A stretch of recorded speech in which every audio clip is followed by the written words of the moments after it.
Ela precisa buscar ajuda porque, inclusive, tem um vídeo meu muito interessante que eu botei no meu canal do YouTube que fala sobre isso, né? Casei errado e agora, né? E eu explico isso, né? Deus, ele não tolera traição. Tipo, até que ponto a mulher tem que aguentar, tentar transformar né? Isso a gente faz um podcast inteiro sobre isso. Eu vou tentar dar uma resumida. Isso é um assunto bem extenso, mas eu vou dar uma resumida, porque isso é um assunto pra gente fazer um podcast inteiro sobre esse. Que é maravilhoso esse assunto. Mas resumindo do resumo, a única coisa que Deus não tolera é traição. Deus não aceita traição. Ele não aceita ser traído. Por quê? Porque traição é adoração contrária a Deus. Tá? Então Deus, ele é flexível com tudo, sabe? Ele não liga se a gente comeu uma coisa errada. Ele fala assim, se você tiver que comer uma coisa errada, a palavra diz que até se eu tiver que comer uma coisa mortífera e eu orar, ela não vai me fazer mal. Ah, meu Deus, eu tô comendo uma comida que não sei o que tá errado, é até consagrada. Eu posso orar, quebrar a consagração, abençoar aquela comida e comer. Tá? Deus, ele é flexível com várias coisas. A roupa que eu botei, ele é flexível, ele sabe que você não entende que você tá botando a roupa errada, piricrente, não sei o quê. Ele é flexível com um monte de bobagem. Ah, fulano que bebeu uma cervejinha, acabou de converter, ele também não... Deus, ele olha e fala, ah, meu filho, você ainda tá precisando da cerveja, daqui a pouco o meu espírito vai te bastar, você não vai precisar da cerveja pra você se sentir alegre. Então, ele é muito flexível. Deus é muito flexível. Ele só não é flexível com a adoração. Tanto que você vai ver em Mateus capítulo 4, quando o diabo leva Jesus para ser tentado, a última tentação que ele faz, ele leva ele num monte muito alto que representa o altar, que é o lugar de adoração. E ele oferece para ele todas as riquezas e os prazeres do mundo. E ele diz para ele, eu vou te dar tudo. Ou seja, o diabo está na regência do sistema corrompido do mundo. Então ele tem o poder de dar, porque ele está na regência desse sistema. Então ele diz assim, eu vou te dar tudo, só quero de volta uma única coisa de você. Eu quero que você tenha uma atitude, ou seja, prostrado, me adore. Me ofereça atitude de culto. Atitude, prostrar é atitude. Então, nessa hora, a única vez na tentação que Jesus dá um grito com o diabo, tem um ponto de exclamação no texto. Nas outras vezes, Jesus está de boa. Ele, ai meu Deus, também está escrito, nem só de pão vive o homem. Também está escrito, não tentarás o Senhor teu Deus. Mas na hora que o diabo fala, me adore, eu vou te dar tudo. Jesus fala, retira-te, Satanás. Porque está escrito, somente ao Senhor teu Deus darás culto, somente a ele adorarás. Jesus fica irado. Então isso mostra uma indignação de Deus com a adoração contrária. Adoração contrária deixa Deus irado. Então as pessoas, elas têm muito mania de misturar, sabe, Karina? Elas misturam tudo farinha no mesmo saco. Ah, não, Deus, ele é amor, ele é lindo, ele é maravilhoso. E adoração, acho interessante você falar o que é adoração contrária, que as pessoas acham, ah, mas eu não tô adorando o diabo, não tô aqui falando, ei, diabo, eu te adoro. Às vezes, mas tem várias coisas que ela tá fazendo que ela não sabe que ela tá fazendo isso. Então, quais são? Para fechar o assunto do divórcio, quando uma mulher...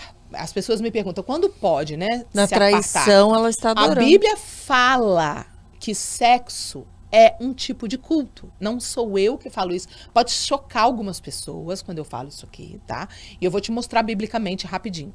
Todas as vezes no Antigo Testamento que Israel, que era a igreja daquela época, pecava contra Deus, adorando estátuas, imagens, outros deuses pagãos, qualquer outra forma de adoração contrária a Deus.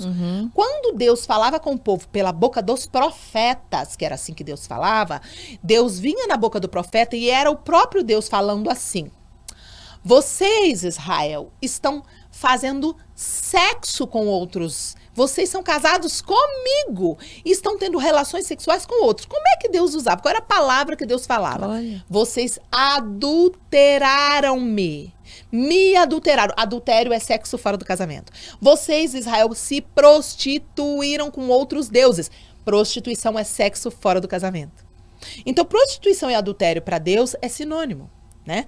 Deus chama, em algumas passagens, de contaminação. Ele chama sexo ilícito de contaminação. Vocês se contaminaram com outros. Vocês estão fazendo sexo com outros.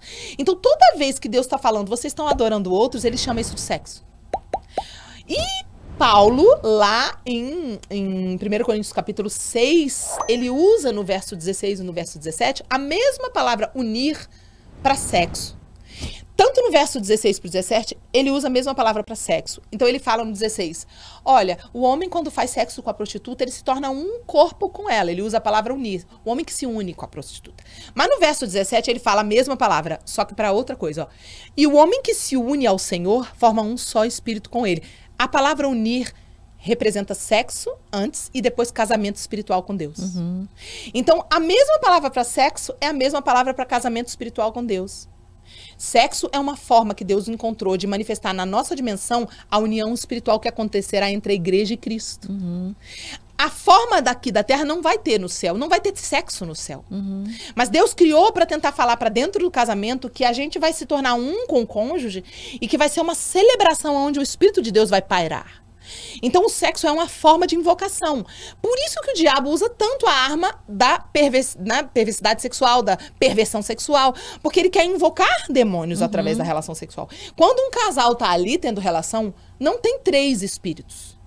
Ou vem o Espírito Santo de Deus, quando o casamento é feito na presença de Deus, quando o casal é consagrado a Deus, ou o Espírito de Deus paira sobre a relação sexual, e isso choca algumas pessoas. Porque algumas pessoas falam, eu pensei que era sujo o pecado original é sexo. Não! Deus criou o sexo, Deus criou o orgasmo, Deus criou o prazer. Coisa maravilhosa, só podia ser Deus, aleluia! Então não tem como ser do mal isso. Só que o diabo, ele tem feito uma lavagem cerebral nas pessoas com engano, colocando, não, coisa boa é do diabo. Mentira! O sexo ilícito é do diabo, e o diabo vai sim na visitação dentro no quarto do motel onde tem adultério, dentro de um lugar onde tem pecado e imoralidade, ele vai. Então ele vai pairar ali naquela relação e vai ter uma invocação sim. Eu conheço a história de um cara, que ele era da igreja, e ele não aguentou, caiu com uma mulher. Caiu com a mulher em pecado. A mulher não era prostituta. Era uma mulher que ele conheceu do mundo, assim, numa balada. E quando a mulher tava montada em cima dele, no ato sexual, a mulher deu a virada de cabeça pra trás, assim, ó. Deu uma gargalhada. E voltou com a mão fechada, com força de demônio. E pau na cara dele, socou. Deu uns 6 socos na cara dele. A mulher manifestou, incorporou um demônio e fechou o punho e sentou soco na cara dele no meio do ato sexual. Ele teve que sair gritando e saiu correndo com as roupas, catando as roupas. Olha. E ele viu que era um demônio. E o demônio gargalhava, falava coisa com outra voz pra ele. Descubra como melhorar a sua pregação, tornando-a mais clara e impactante. No primeiro link da descrição, nós temos um passo a passo que te levará a pregar com mais propriedade, fazendo de você um instrumento para a transformação de vidas.